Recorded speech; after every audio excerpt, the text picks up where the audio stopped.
to get him to close, we had to bail him out of jail. So he signs all the documents, and then right before his lease back was up, he goes back to jail and he starts calling us saying, hey, you know, don't evict me, like this and that. Y'all come bail me back out of jail.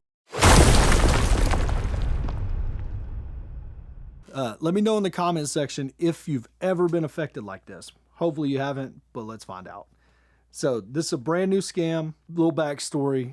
We bought a house from a guy who got arrested for whatever reason, and to get him to close, we had to bail him out of jail. So we bail him out of jail. He signs all the documents, and then right before his lease back was up, he goes back to jail and he starts calling us saying, hey, you know, don't evict me, like this and that. Y'all come bail me back out of jail, which wasn't possible this time because his bail was too high. But either way, so he's calling us from jail, trying to get us to not evict him and bail him out of jail and all this other stuff. He calls us a couple of times, and I don't know if you've ever gotten a call from jail, but it's all kind of the same. It's like, hey, you've got a call from an inmate.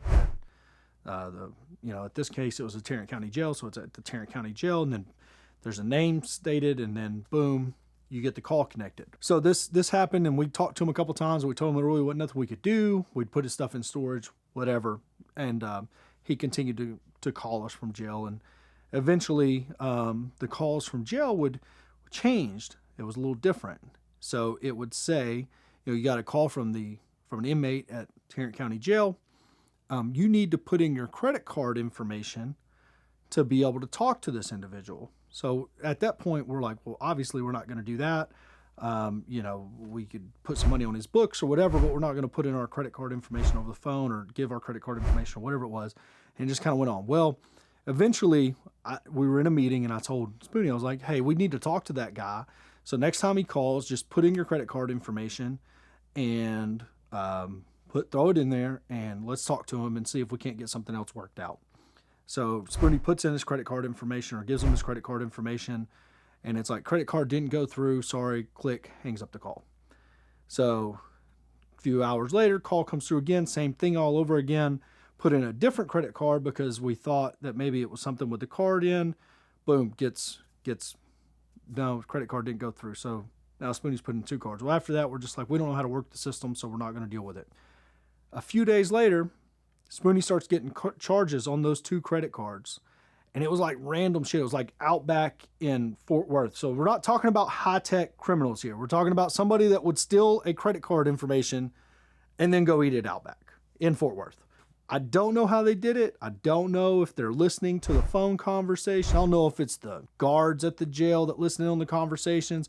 I have no idea how they did it, but they somehow took Spoonie's credit card information, put it on an actual credit card, because these were in-person sales. They got gas and a few other things, and created a fake credit card based on the information he gave over the phone. And now we think, because we called the jail, we called the police, we called all the different people, and they said, hey, look, you never have to put in a credit card information to talk to an inmate with us. So they literally said his name. They got a recording. And so Spoonie's got this conspiracy that he thinks it was the guy, but I don't like the guy the guy that's in jail. I don't think so, but maybe he is in jail. I think his crimes were like meth and beating women though, and doesn't really match up with a credit card mastermind. And then on top of that, they bought the dumbest things on planet Earth. Like gas, I understand. I would have just bought gas until the thing didn't work anymore. But they went to like Outback and spent $84. You know what I mean?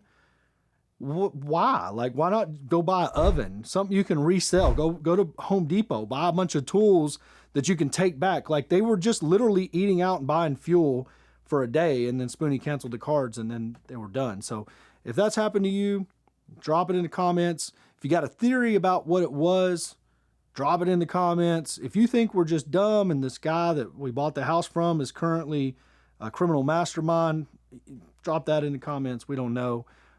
But you can subscribe to the channel, because that eviction on the guy is going through, and we'll be out there filming it on Friday. So maybe we'll get to ask him in person.